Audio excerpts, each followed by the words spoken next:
Questions for Coach Lesley? Jordan, we've asked this before, but the continuing progress of the pass coverage, did you see that in the beginning, that it wasn't, really there against Penn State, and how has it gotten better, I guess is a better question. No, I think we're fundamentally playing better.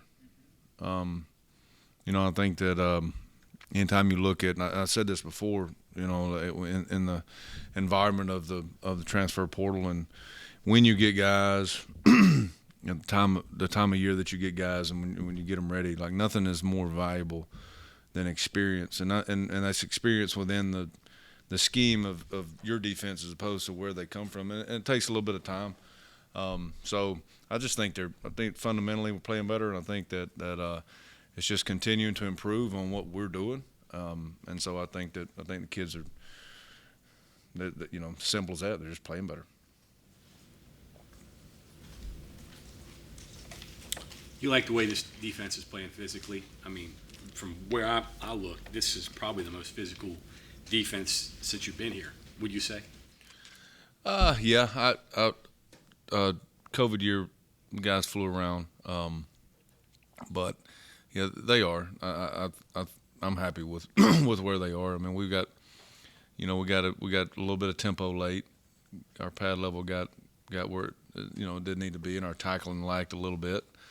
I think one of the things that we've really got to focus on moving forward, especially in the middle of the year, is can't lose focus of the tackling technique. And there were some things from Saturday that we have to improve on. We're going to get exposed, and really knowing where and when I need to tackle high versus tackle low, which is just as much about the safety of the players as it is getting the offensive player down. So.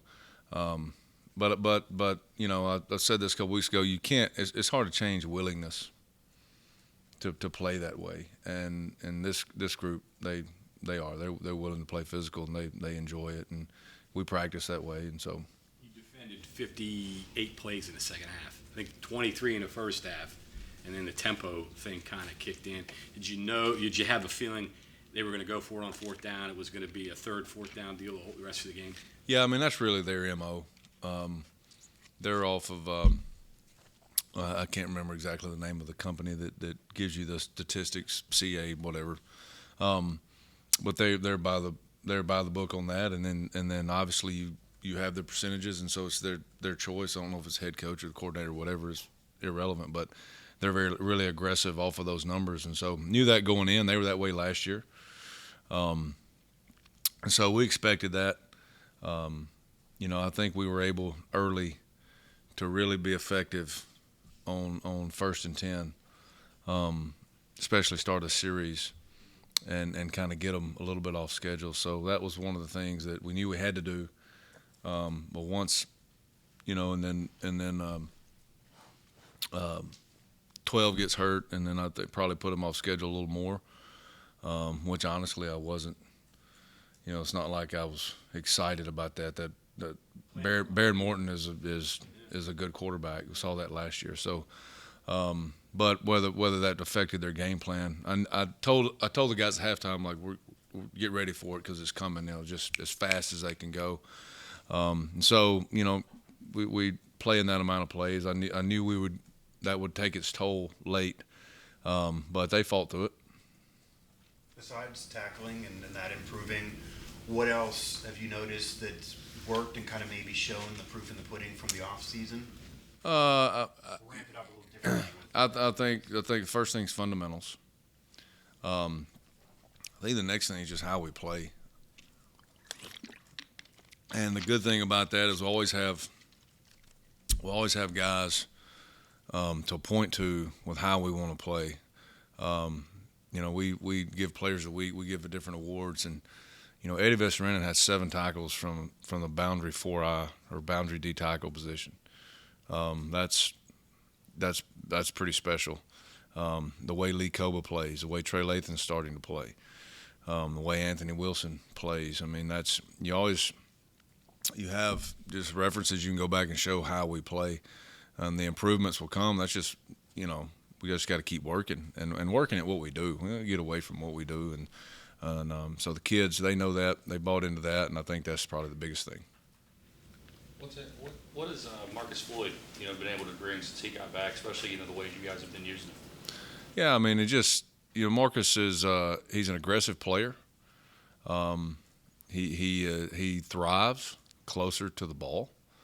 And whether that's by alignment or by what you're asking him to do coverage-wise. And that's really where the thought of playing him in that position come from. Quite honestly, I had no idea that he was as good a blitzer that he was Saturday. I had no idea. I mean, get to about the third quarterback hit after the sack, and I'm like, man, like watching him, he has a natural knack. So obviously helps him, and good for that kid. The kid is kid had a early in the last year was okay and had a pretty decent spring, and early in the fall is a guy that things weren't really going the way that he wanted them to go at his position, and it's just it's his perseverance and what he's able to fight through, and now that then he's able to contribute at all three positions, and he just again I go back to transfers, and no matter what level they come from, it still takes time at different places, and it's in the second year, that's when they really, really get comfortable. So I think you're starting to see that a little bit with Marcus. Another tempo team. What's their twist? What are they going to do that's different than what you saw last week? Probably like to run the ball a little more. Off of those same, the same timing, the same formation. You got to adjust quickly. Got to get lined up. Got to get your cleats in the ground. That's probably the only difference. Third downs, what do you attribute the success to? I think you're giving up 25% conversion rate. How important has first and second down been? I know you've always talked about the uncomfortable downs. Yeah. First down is always key in that. It's getting them off schedule, getting them behind the chains. But when we do, I mean, it's really been just great team defense. It's everything working together. From whether it's something where you're playing coverage or you're simulating pressure or you're bringing pressure. The guys, they feed off each other. They hold each other accountable. There's a lot of guys out there, Aubrey Burks, Lee Koba and Jared Bartlett, that they know more positions than they know more people's job than their own.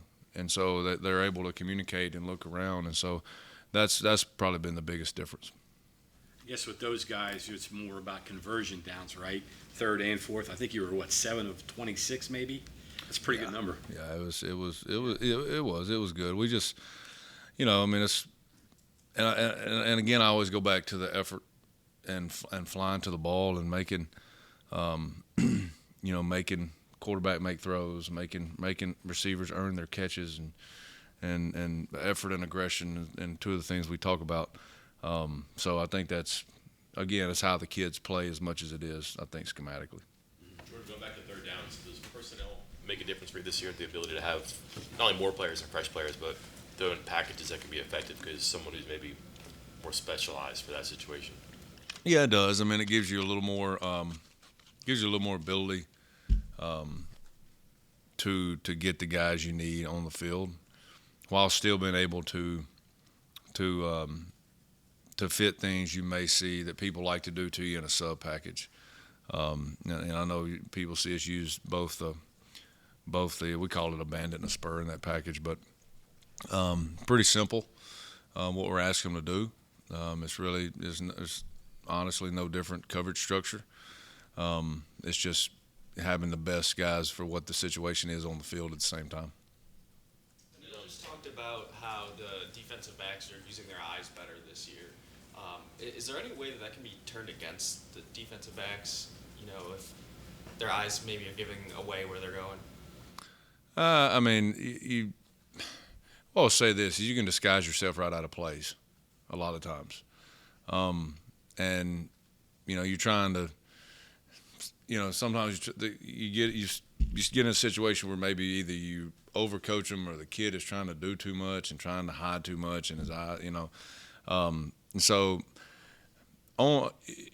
your eyes control everything. They control your feet, they control your hands. So I don't think it's, as long as your eyes are where, now if they're coached to be somewhere and it's a bad design, well, that's on myself and the coaches. So we get that fixed.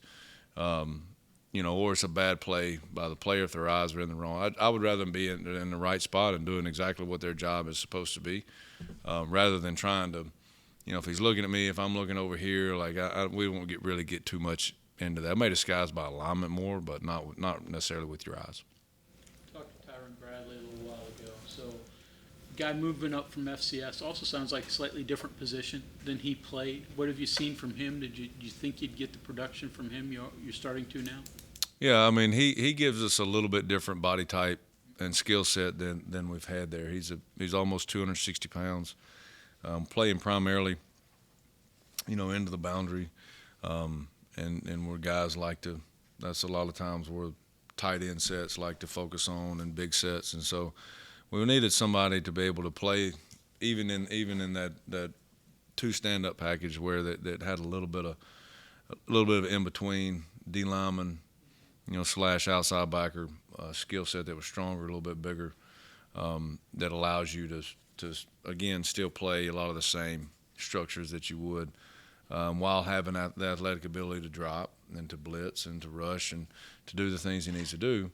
And so Tyron is, again, I think his best ball is ahead of him. He's a physical player. He being at this level, this opportunity to which is why most of these guys do that, the opportunity to get, at a higher level and start looking down the road to what's next and give him that opportunity. He's being really good means a lot to him.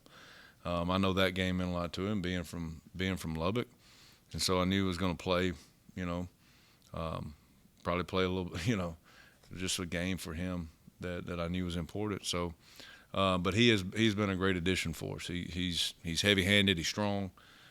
He's able to get in there and do a little bit of both what a D lineman does and an outside backer does. What kind of advantage is it to have a defensive player trying to rush the QB that used to play quarterback? Is that unique to you, and then even an advantage in a room where he says, no, QB would do this or this? No, I mean, it does. Tyron's a really smart player.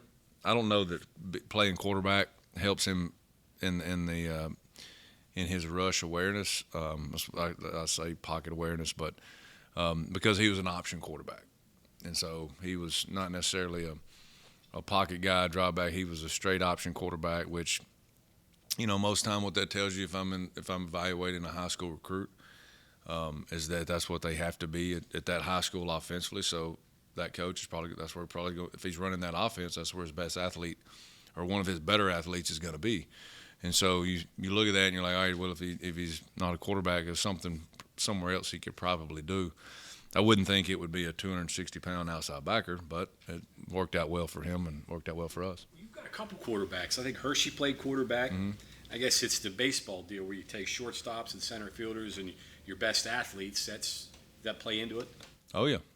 Well, I mean, if you're not athletic, you can't play at this level. So it's Hershey was unique. He was a high school quarterback, same style of offense. I'm throwing them, just ball drills and stuff in pregame and then in practice and play catch with Hershey. And Hershey can't throw, but he's a really long athlete that can jump. He affects windows in space, and he kind of has a knack out there and seeing, especially off of a scramble, like where the windows are. Whether that experience going back helped him. He come off a knee injury. He was recruited out of high school. Knee injury really forced him to go junior college, and so it was kind of a position change and kind of went unknown for a little while. There's a mental capacity too. I mean, your quarterback's got to understand concepts and bigger picture things, and you flip them around on defense, you could probably do a little bit more with them, right?